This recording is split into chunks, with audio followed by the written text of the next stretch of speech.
With the winch now bolted well into place and nice and tight, we need to organise the hook, then finally sort out the electricals and test the winch. Now if you find that it is a bit tricky to run the throat of the cable down through the front there, with the free spool engaged, we can of course run it all the way around the back and ease the process up. Pull out a little bit of cable and simply thread it around. Time to pop that out again. The good old screwdriver as a tool is very, very handy. That's a tight fit, but shouldn't be a drama. Now the pin for the hook is held in by a simple split pin. Set of pliers, do what you can, straighten the split pin out a bit. And then a set of side cutters to just pinch it. Don't pinch it too hard and damage it. And a very simple case of putting it all back together the opposite way. Make sure that split pin isn't damaged because you want that to be in very good condition. And then we're ready to go. Simply the reverse process. Slide that back through there. Once again, I prefer to go with the side cutters because it gives you that precise little bit of grip and just a simple bend over.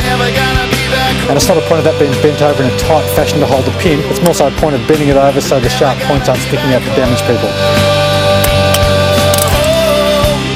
Now one of the most important components of running a winch is power. Now this kit comes with heavy duty cables direct from the winch to the battery and then a good length as well. We're going to have a bit spare here, but that's fine.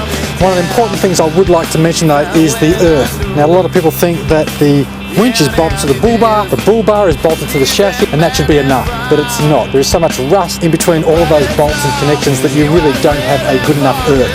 So an earth directly from your winch to the battery is of paramount importance, and one of the main reasons why people do have problems with their winch is exactly that, because of a faulty earth.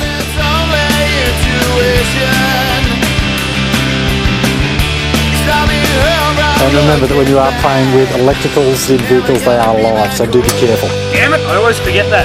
And make sure that you do run your cabling as neatly as possible, and finish off with some cable ties. Cheap item like cable ties can make a big difference to the neatness, functionality and of course safety of the job.